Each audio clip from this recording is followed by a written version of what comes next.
Hello guys, my name is Ansiesta and welcome to this video. In this video I want to talk about confidence, which is I think the second easiest category of mindset. By the way, the easiest one is focus. I will talk about in future video. I want to promo one book that helps me a lot of with this content, and that's Mental Game of Poker, okay? It's not like some sponsor, okay? But if you like this type of stuff, you can buy this book. And I know I'm not playing poker, but you can actually everything from this book you can translate to every sport actually, like to chess, to CS:GO, to football, just everything. Okay, so confidence, as I was saying, is not that hard to develop. Um, I want to explain the concept of it, and after that how to get to the concept. Okay, let's start up with the confidence. So I want to talk about three, I would say, categories of confidence. Okay, so you have a stable confidence. That's not like, I mean, in your personality, like some personalities can have like underconfidence, some type of personalities can have like overconfidence. Okay, but nobody can have stable confidence in their personality. Stable confidence is not like something, it's just like zone, okay? So after watching this video, it doesn't mean that you will 100% always be stable confident in every situation of your life. What it means is that is the zone, okay? So zone means that there are certain things how to get to that zone. It doesn't like make sense to get it consistently to the zone, okay? Second thing is overconfidence and underconfidence.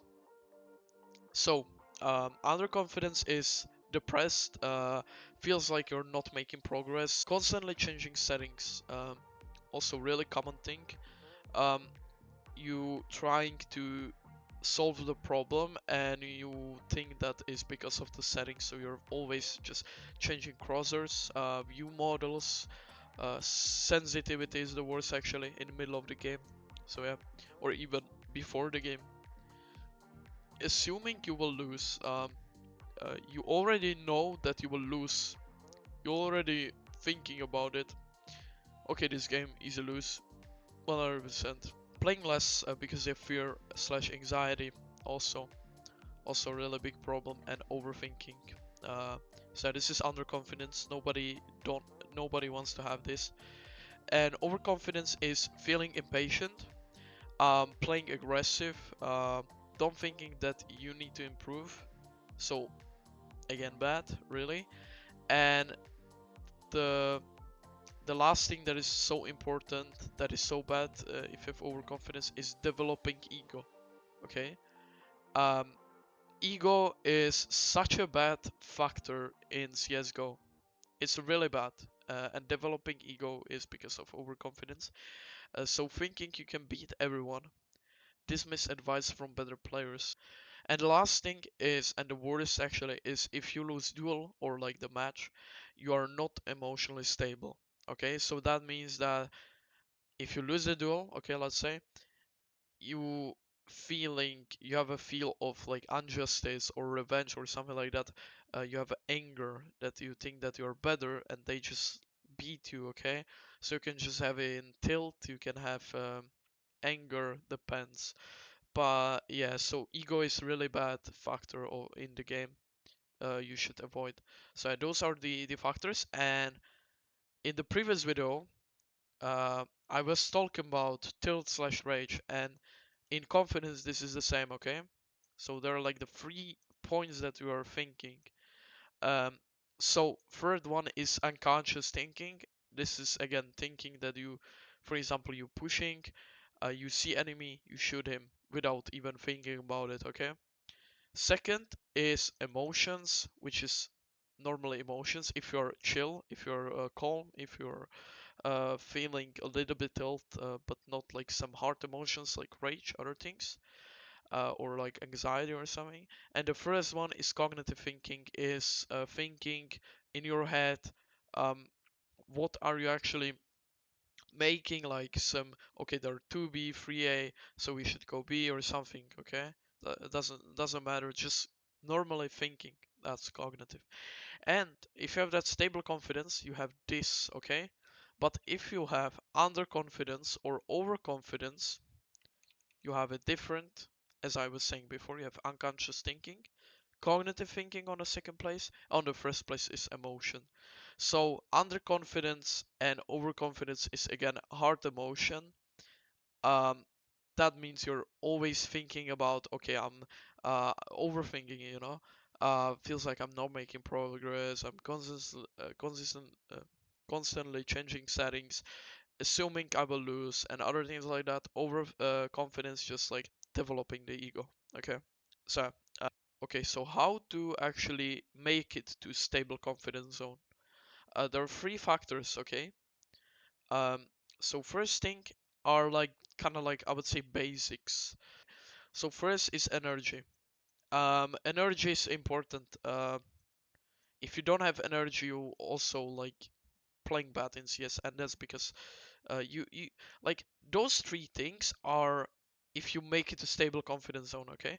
If you don't have those three things, you can't make it to the zone, okay? So energy.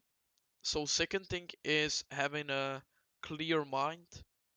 So not actually like overthinking about something or yeah, just having clear mind, right? And last thing is being emotional stable, which means if you're feeling you for example have like some feel inside you, like for example tilt or fear, okay, or something like that, uh that's not emotional stable, so you need to fix it. You need to reset somehow, going outside, I don't know, do some different thing than playing CS. So yeah, those things are really important to um, go to this stable confidence zone. That is really important to have it. And those other two factors are really important also. So first thing is develop self-talk. So self-talk is in your head, and it could be positive or it could be negative. Um, you want to develop positive self-talk, which means if you, for example, die in duel, you just say, okay, it was just in that certain situation, it was better. It's okay, happens. Other things like that depends on what is like helping you, for example, to relax. Uh, because if you have negative self-talk, you will have lower confidence. Because you're constantly just thinking about, oh my god, I'm so bad, I'm not performing, I can't um, actually win this game, I can't win anything, and other things like that. Okay. And last thing is work outside of CS. What it means, okay? Um, so, if you work in CS, you have a knowledge, you have a game sense, but the main point is that personality or like you as a human, you're reflecting to CS:GO a lot as a teammate. You're so reflecting as a personality to the game. So, for example, if you have social anxiety, it will so reflects in CS and other things like that. So work outside CS. Fix your problems. I don't care like what problems are you having. Um, the most common in these days is social anxiety, for example, which is really reflecting to CS itself. Plus helping, for example, confidence helping, like going to the gym, other things like that. Just uh, like be more socialized, just fix your problems in real life, and it will make you much more better player in CS. So okay, that's all for this video, and see you next video.